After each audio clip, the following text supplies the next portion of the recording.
Do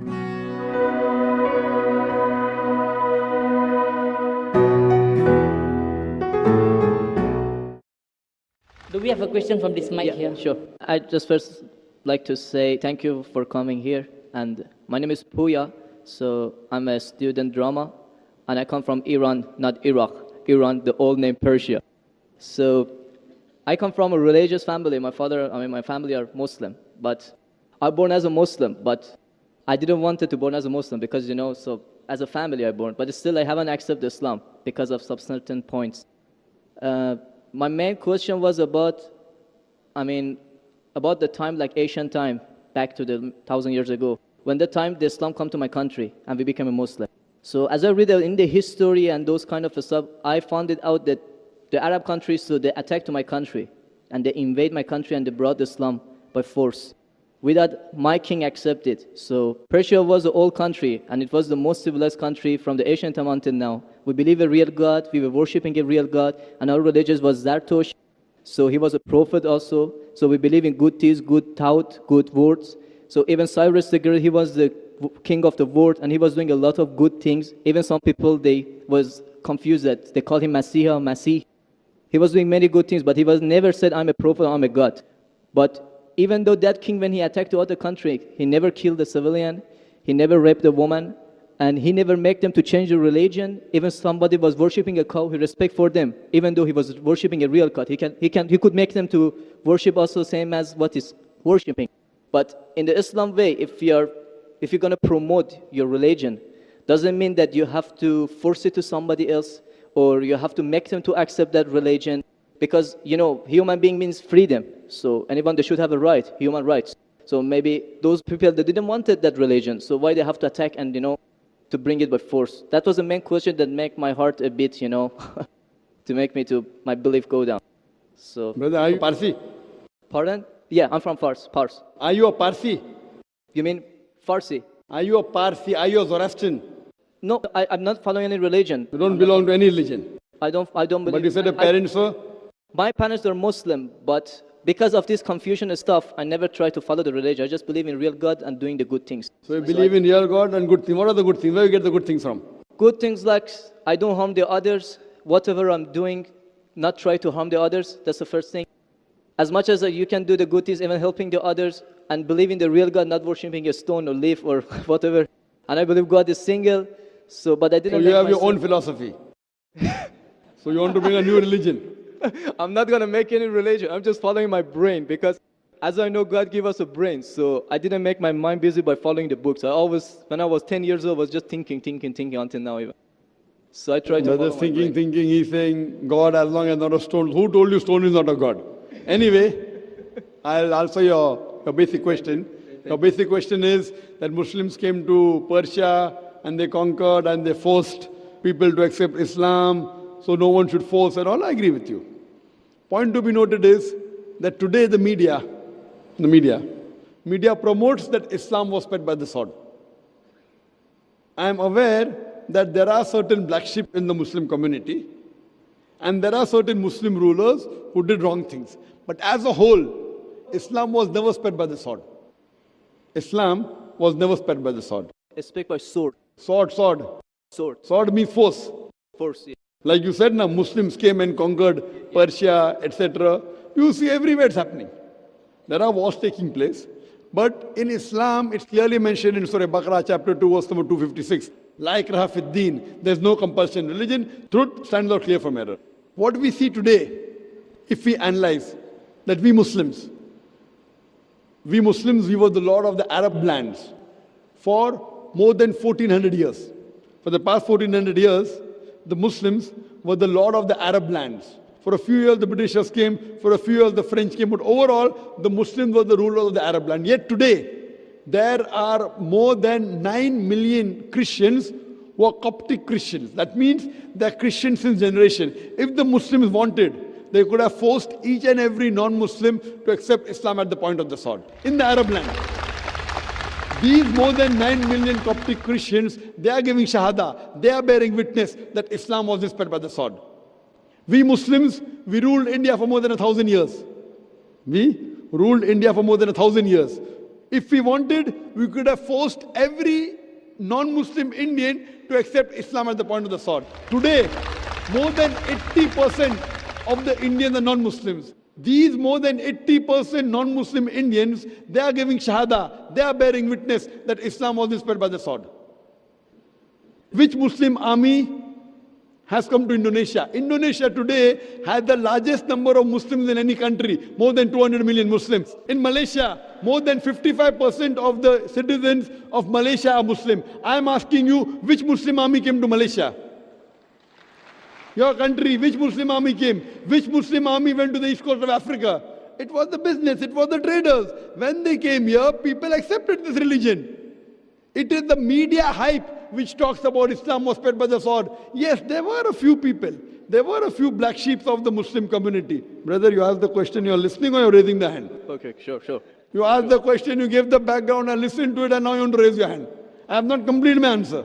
Okay, sure. Continue. If you ask the question, you should think. Because if you're thinking something, I'm a doctor. If you're thinking, that means you won't hear my answer. If I ask you to repeat, you won't be able to repeat 25%.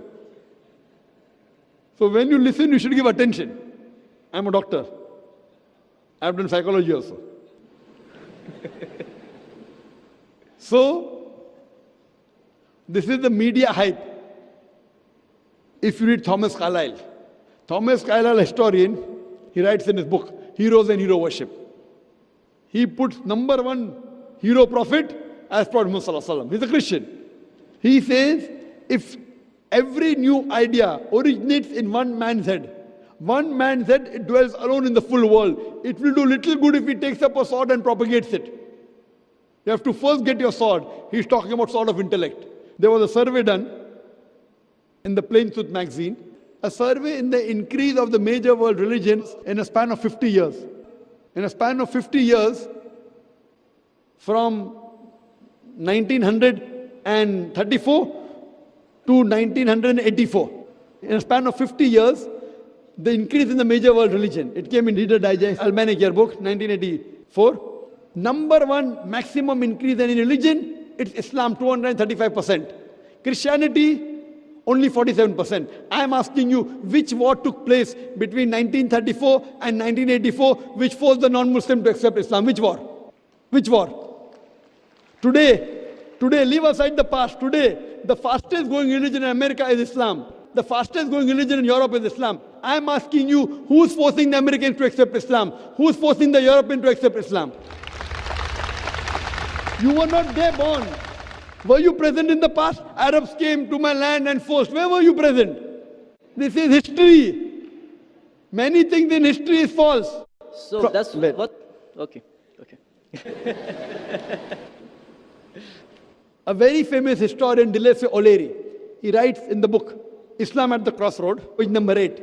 He says, history makes it clear that the legend of fanatical Muslims sweeping across the world, forcing Islam at the point of the sword, is the most fantastic, absurd myth that historians ever repeated.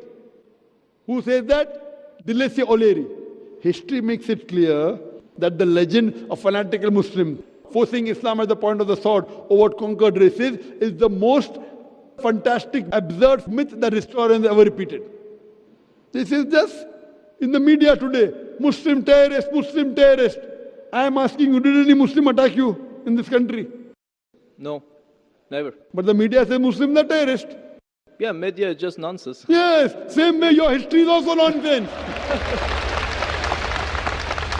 When media is nonsense, the history is also nonsense. Some is correct, some is wrong. That's the reason, if you hear the answer, I would like to end my answer with a quotation of Dr. Adam Pearson. Dr. Adam Pearson says that people who worry that one day nuclear weaponry will fall in the hands of the Arabs, they fail to realize that the Islamic bomb has already been dropped. The bomb of peace. It fell the day Prophet Muhammad, peace be upon him, was born. Good. Thank you, doctor, for your answer. But the point is, I didn't get the right answer because that's not media, that's history. And history is not something that can be written the false way, because if it be written the false way, it can be changed. But that was the true history in all over the world and is written every Brother, did you hear my quotation of Dilese O'Leary? Can you repeat it? Repeat what? Repeat Dilese O'Leary's quotation. I said it twice, not once, twice. Most of my answer was once. I said twice. Now repeat it. Repeatedly 50%. So what's the point of repeating that word? I want to know whether it went into your head or not. No, because that's what is in my head that is a history first thing. I am asking you, can you repeat the statement, the answer which I gave earlier? If you cannot repeat, that means it's useless me repeating the answer. You're not listening to me. You're thinking something. No, I'm listening to you. You're Can saying you repeat? that is media, that is false, Can you that's the history. repeat the statement of Deleuze O'Leary, a very famous historian? No, I can't. I'm saying it for third time. Listen to it and go behind the queue. Deleuze O'Leary says that history makes it clear the legend of fanatical Muslims forcing Islam at the point of the sword over conquered races is the most fantastic, absurd myth that historians have ever repeated. Deleuze O'Leary says history has been telling falsehood, and you're saying history, I believe in history. Deleuze O'Leary is saying that what history says that Muslims are forcing Islam at the point of the sword is the most fantastic myth that historians have repeated. So you have got influenced by the myth. So now think it's a myth and forget it and believe in the fact. The fact is you read the Quran, and inshallah I want you to revert to Islam. Revert back to the religion of your parents, inshallah. Okay. Okay, thank you. Thank you. In the unseen, and the unseen we only know through the Quran and the Sunnah. No person can know the unseen in its entirety except through the Quran and Sunnah. And we have Allah subhanahu wa ta'ala who has been very merciful to us to tell us what is happening in the unseen.